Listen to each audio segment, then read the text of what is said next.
erum stödd hér í jólagarðinum í Eyjafjarðarsveit en hér hefur þú, Benedikt Ingi Grétarsson og fjölskylda þín byggt upp sannkallaða töfraveröld og þið eru hvergi nærri hætt. Þið hafið staðið í miklum framkvæmdum hérna í sumar.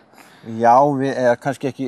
Eða í ár? Já, bara sko, því að hérna, jólagarðurinn náttúrulega upp að þessu og síðan bættum við eplaákonum í fyrra og svo fannst okkur ekki nóg komið, heldur verslunum sem við höfum verið minnir á Akureyri, okkur fannst hún kannski, má bjóða sæti? Já, takk fyrir. Og hérna okkur fannst kannski skemmtilegra að hafa hann hérna hjá okkur heldur en að vera minnir á Akureyri.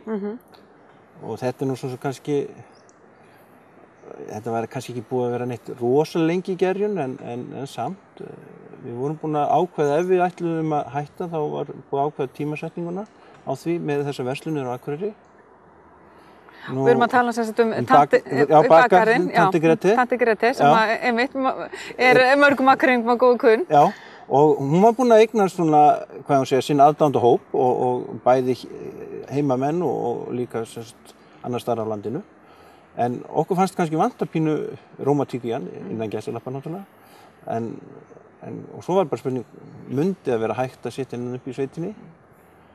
Og það var kýlt á þetta og upp kom þetta hús. Já, og þessi fallegi garður, þetta myndar svona skemmtilega umgjörð bara, þess að komið svona skemmtilega heildar umgjörð á þetta hérna hjá okkur. Já, sko, við vorum svolítið skömmið í vetum meðan við vorum að brasa í þessu, sko, að þá fannst fólki við vera að skyggja á jólagarðinn og ég hef svona bað flesta að bíða, þeir sem höfðu orðað á þessu við mig, að sjá þegar við varum búin að þessu. Og það er nokkur af þessum mönnum og konum komið til mín og sagt já, við skiljum núna hvað þið voru að hugsa sko. Því að við vissulega skyggjum við á jólagarðinn frá þjóðbrautinni sko, en þegar þú kemur inn á nýja planið, þá einhvern veginn held ég að þú upplifir þetta öðruvísi. En fyrir þá sem ekki þekkja þessa verslun, bakarinn, geturðu sagt í nokkrum orðum frá konseptinu þar? Já, sko upphaflega var þetta sem sagt Tanti Greti eða Greta frænka, ef við myndum setja þetta á íslensku. Hún er nú að vísu ekki frænka mín en hún var gift frænda mínum og okkur langaði að heiðra minningu þeirra hjóna. Þeim auðnaðist ekki börn en mér og systur mín þótti afskaplega gaman að heimsækja þau. Við vorum aldrei skömmuð. Það þykir börnum skemmtilegt. og hún var svona skandinavísk og það bjó til ramma fyrir okkur. Okkur finnst betra að vinna inn í ramma þannig að þá þarftu alltaf að passa því að fara ekki út fyrir hann. Bara eins og þegar við byrjum með jólagarðinn að við vorum með jólagarðinn og við vorum með handverk þar inni en það var ekki bara handverk, það þurfti að vera jólatengt handverk. Og það er kannski sama sem við gerum í bakgarðinum að við búum okkur til ramma fyrir vörurnar og fyrir okkur sjálf. Þeir eru sem sagt með skandinavískar vörur. Já, og við blöndum saman svona einhvers konar mathandverki og sætindum og svo erum við með vefnað og leirtau og svo svona skrautmunni. Þetta er svona kannski aðeins öðruvísi samsetning heldur en þú ert vön í þessum verslunum að gera. Og svo eftir við komum inn í sveitina þá höfum við geta farið hér inn með hluti sem við gátum ekki verið með niður á Akureyri. Við til dæmis höfum sjálf verið að útbúa ýmislegt matarkyns sem við höfum verið að selja hér á sveitamarkaði sem var búin að vera hér í nokkur ár en var því miður ekki í sumar. Og við gátum flutta inn í búðina hérna en sem við gátum ekki gert niður á Akureyri. Þannig að þetta gefur okkur líka svona nýjan útgöngupunkt. Nýja möguleika. Já, nýja möguleika. En þetta er, 18. starfsárið ykkar hérna, þetta hlýtur hafa verið svolítið villt hugmynd á sínum tíma að opna jólagarð, Já, ekki? Jú, og sko raun og veru hef ég nú sagt að mörgur sinnum að sko raun og veru hefði átt að loka þetta fyrstu jólin. Nú, gekk það svo illa? Já, það sko jólin gengur svo illa. Og sem sagt, fyrsta sumarið, það gekk alveg ótrúlega vel að okkur fannst. Ég man nú enga tölur í því sambandi, en við getum sagt að salan hafi verið 1 dags, sem sagt, fyrsta sumarið. Svo við svona settumst yfir þetta og svona, já, við hljótum að ná að selja 2 dags fyrir jólin, en útkoman var hálft dags. Já, ok.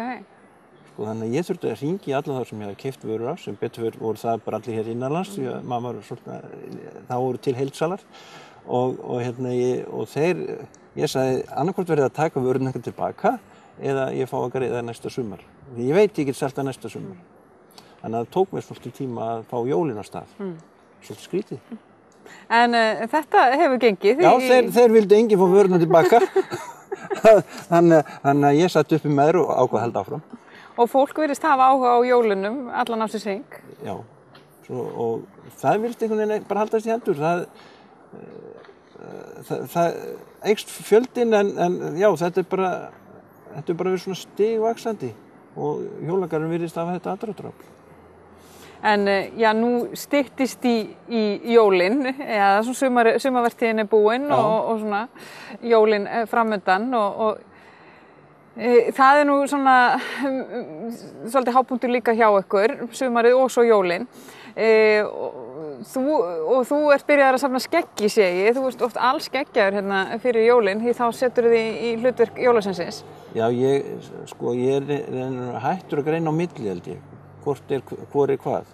Og það er kannski svolítið erfitt, sko, en ég er að rembast við að leika mann núna. Þessi hlutverk renna svolítið saman? Já, þau renna svolítið saman, sko. Og hérna, það er raunveru miklu erfiðara að leika mannin heldur en jólasveininn, sko. Er þægilegt að vera í þessu hlutverki, jólasveinsins? Það er mjög skemmtilegt og gefandi, en á köflum afskaplega erfitt. Vegna þess að eigi börn við eigi þau eitthvað bátt, getum við sagt, eða, já, að þá segja það jólasveinina. Og það er stundum svolítið þungbyrði sem maður getur ekki gert neitt í. En myndi mjög svo gjarnan vilja hjálpa viðkomandi barni með. Þannig að, já, það hefur komið fyrir svona stundir þar sem maður á mjög erfitt. En sem betur fyrir það ekki oft. Hitt er meiri gleði. Hér koma leikskólar og svona, þannig að það er meiri hamingja í gangi. En hvernig sérðu annars framtíðina fyrir þér? Þið eru sem sagt búin að reisa þetta glæsilega húsina sem er náttúrulega mjög skemmtilegt í laginu og svo er náttúrulega jólagarðurinn og svo erum við eplakofan. Sérðu meiri vöxt eða er þetta komið? Nei, sko, við hjónin höfum stundum sagt það svona hvort við annað stöðnun en hnígnun og við reynum alltaf að taka lítil skref þó þetta skal viðurkennast að þetta var svolítið stórt skref sem við tókum núna en þá bara dokum við smá og sjáum svo hvað við gerum. Það vantar ekki hugmyndina, sko, það er bara spurning í hvaða röð þær koma og hvenær. En við lofum aldrei neinu. Við gerum það sem við gerum og vonandi er fólk ánægt með það. Því það er raunveru miklu betra að gesturinn komi og fá aðeins meira heldur en átti von á. Því að lofir einhverju og þú nærð einhverju vegna ekki að standa við það, að þá er það bara svona pínulítil mínus fyrir þig. Þannig að við reynum að lofa ekki miklu. Það hljómar skynsamlega. Heyrðu, innilega til hamingju með þessa stækkun. Það er yndislegt að setjast hérna niður í garðinum. Ég hvet bara alla til að koma og kíkja í heimsókn til ykkar. Heyrðu, bara takk fyrir það og takk fyrir komuna.